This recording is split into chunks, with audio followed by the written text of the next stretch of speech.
বিসমিল্লাহির রহমানির রহিম। আসসালামু আলাইকুম। আশা করি আল্লাহর অশেষ রহমতে তোমরা যেখান থেকে আমার এই ভিডিওটি দেখছো সবাই অনেক বেশি ভালো আছো। আজকে তোমাদের সাথে আমি আমার ব্লগটা শুরু করেছি একদম সকাল থেকে। আমি সকালে ঘুম থেকে উঠেই ছাগলগুলো বের করে ছাগলকে ফিড দিয়ে দিব। ফিড দেওয়ার পরে দেখো ছাগলগুলো কত সুন্দর করে খাচ্ছে। দেখো সুন্দর এই সকালটাতে হাঁস, মুরগি, কবুতর সব কিছু কত সুন্দরভাবে করছে। তারপরে চলে গেলাম মুরগির খামারে। সেখান থেকে খাদ্য নিয়ে হাঁসগুলোকে দিয়ে দেব। হাঁসগুলো সবাই অপেক্ষা করেছিল কখন আমাদের খাবার দেবে, কখন খাবে। তারপর আমি চলে গেলাম, আমার কিছু থালা বাসন ছিল রাতের, সেগুলো ধুয়ে নেব। সুন্দর করে সেগুলো ধুয়ে দেব। তারপর আমি চলে যাব রান্না করতে। তারপর সারাদিনের কাজকর্ম করে নেব।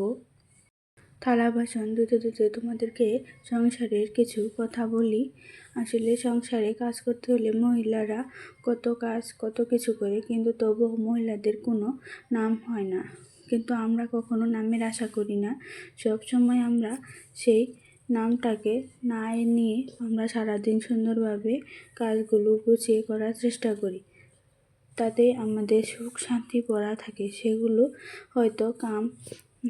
সেগুলো হয়তো কারো চোখে পড়ে না বা কাউকে দেখানোর মতো না। আমাদের সুন্দর করে গুছিয়ে রাখার জিনিসটা হচ্ছে একটা সংসার। আমরা একটা সংসারকে সুন্দর করে গুছিয়ে রাখতে কত কিছুই না করি। কাজ করতে করতে আমি তোমাদের সাথে কথা বলতে বলতে কাজ করতে করতে আমি এক পর্যায়ে রান্না করে ফেলেছি, কিন্তু রান্নাটা তোমাদের সাথে আজকে শেয়ার করলাম না। আমি রুটি বানিয়েছি আর পাতাকপি ভাজা করেছি, সেগুলো খাইয়ে তারপর আবার তোমাদের সাথে ব্লগটা শুরু করব। আসলে সকালে ওর বাবা প্রতিদিনই চায় যেন রুটি কোনো কিছু ভাজা আর রুটি বানাই, তাই আমি আজকে রুটি বানিয়েছি আর ভাজা ভেজেছি। এ পর্যায়ে চলে আসলাম রুমটা গুছাতে। আসলে প্রত্যেক দিন সকালে রুমটা না গুছালে মনে হয় যেন একটা আমার বাকি পড়ে গেছে। আমার শরীরটা মনে হয় যেন অগোছালো হয়ে রয়েছে। তাই আমি প্রত্যেকটা সকালে বিছানা, রুম সব কিছু গুছিয়ে যেন বাইরে বেরোতে পারলে খুব ভালো লাগে। আমি বিছানাকে ভাঁজ করে নেব। বিছানাটা ভাঁজ করতে করতে তোমাদের সাথে কিছু কথা শেয়ার করি। আসলে একটা বাচ্চা সামলিয়ে সংসারের হাজারটা কাজ করতে যে কতটা কষ্ট হয় সেটা শুধু একজন মাই জানে। সেই কাজটা কতটা কষ্ট করে তাড়াহুড়ো করে করতে হয়, একটা বাচ্চা সামলানো যে কতটা কষ্টের সেটা একজন মাই জানে যে তার বাচ্চাকে সামলায়। আসলে বাচ্চা ধরার মতো কেউ থাকে না, শুধু কথা বলার মতো মানুষ থাকে। তাই আমাদের বাচ্চা সামলিয়ে তারপর নিজের কাজগুলো করি। রুমটা সুন্দর করে না গুছানো থাকলে মনে হয় যেন আমার কি একটা কাজ বাকি পড়ে গেছে। তাই আমি প্রত্যেক দিনই রুমটাকে সুন্দর করে গুছানোর চেষ্টা করি।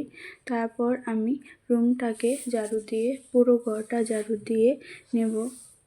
আসলে তোমাদের সাথে আমি সম্পূর্ণ তো শেয়ার করতে পারবো না। আসলে আমি একজন বাচ্চার মা, তাই আমি তোমাদের সাথে যতটুকু পারি ততটুকু শেয়ার করার চেষ্টা করি।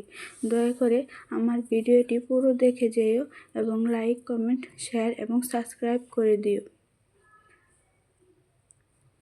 এসেই গেল, এবার শুরু হবে একটা মায়ের রোজার জীবন যুদ্ধের খেলা। কিভাবে একটা মা এই রোজাতে বাচ্চা সামলিয়ে সারাদিনের কাজকর্ম করে রোজা ইবাদত পালন করবে সেটা একটা মাই ভালো জানে।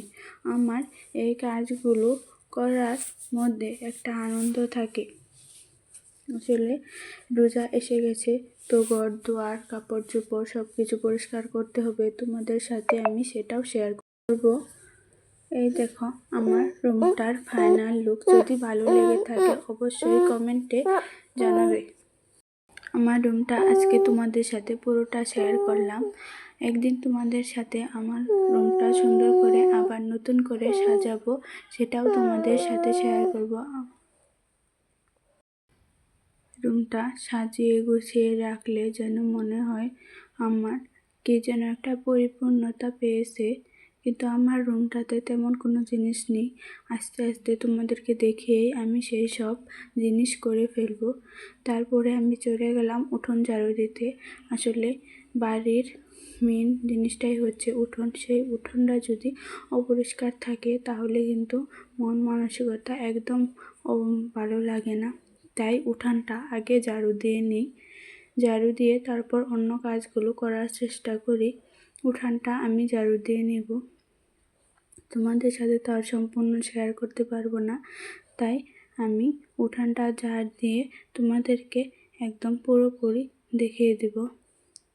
এই তো আমার উঠানটা ঝাড়ু দেওয়া শেষ, দেখো কেমন লাগছে। তারপরে আমি একদিন আমার বাড়ির পুরো লুকটা তোমাদেরকে দেখাবো। তারপরে আমি চলে গেলাম রান্না করতে। আসলে তোমাদের সাথে রান্নাটা শেয়ার করতে পারবো।